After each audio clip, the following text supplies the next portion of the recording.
We are at the Wanda Gag House in New Ulm, Minnesota, the home of Wanda Gag and the Gag family. So when you come to the Wanda Gag House, I think there are definitely three spokes of this wheel that is the Gag family. One of the books, the other ones is the artwork, and it's definitely the house itself. The house itself is a work of art.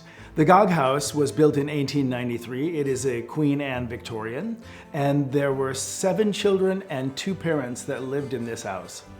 Anton Gag, the father of this family that lived here, was one of the designers of the house.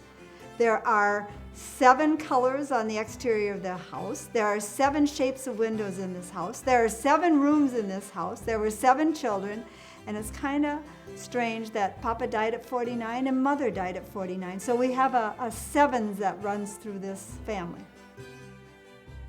Here at the Wanda Gag House, we are trying to promote the legacy of the Gag family. We have many historic artifacts in the house. We have the Gag artwork from numerous family members, as well as a bookstore that promotes the books that the family has been involved with. First of all, they were the family of Bohemian immigrants, German Bohemian immigrants, and they were artistic. And actually, I'd actually even go further to say that they are creative. Creativity breathed in the walls of this house. It's pretty amazing when you're here. You can feel it. It's all over.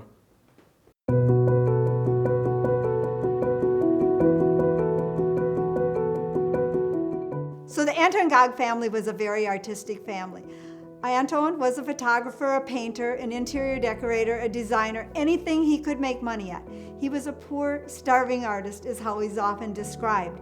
His children were also very artistic, and that is all of them. They were very musical. They would go with Papa, which was Anton, over to Turner Hall. He would take his zither, which we have in the corner on display, and they would go sing at Turner Hall. Wanda became famous for her children's literature, and in 1928, The Millions of Cats was published, and it was a storybook for children. Of course, Wanda loved fairy tales. So this book, Millions of Cats, is the oldest American picture book still in print. It just went into the public domain, which has created a lot of attention for the book and actually now for the artwork itself. So the book Millions of Cats was the first to have illustrations go across both pages. Previous to that, children's literature was writing on one page and a picture on the next page, but that isn't how Wanda did it. She included both. Wanda loved cats. Grandma Beeble down by the river had a farm, and they often went down there and they played with the cats. And yes, Wanda had cats. We have pictures of her with her cat Snoopy. Yeah, she loved cats. She drew cats. We have in our bookstore all of the books that Wanda has written. One of the most famous one is ABC Bunny, and Flavia actually wrote the music in the front of the book. As far as Wanda's artwork is not indicative of anything of that time. Even when I look at artwork that's comparable, Wanda's artwork really hums with life.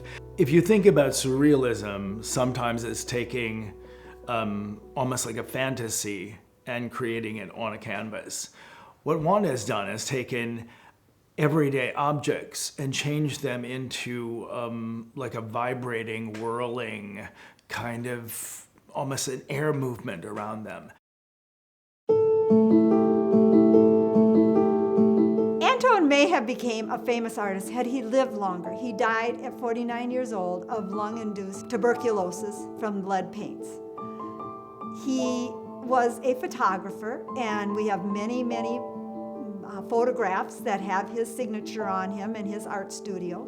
But he also liked to paint. So many of the churches, all the way from Zumbrota to Sleepy Eye, have some of Anton's artwork in them. It is important that people enjoy this house. We would hope that you would take a greater appreciation for the local artwork as well as for Wanda. And she wasn't just a local artist, but she is a world-renowned artist.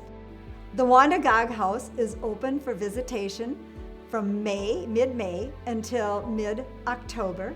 You can get a tour on Saturday from 10 until 4 and on Sundays from 11 to 2, and then weekdays by special appointment by calling the house and arranging for a docent to meet you to give you a tour.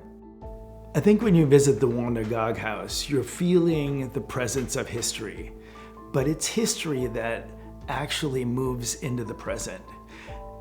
And there's a story here that needs to be told, and the story is this. How many of us have been told, you can't do that, that's never gonna work out? That was Wanda's story.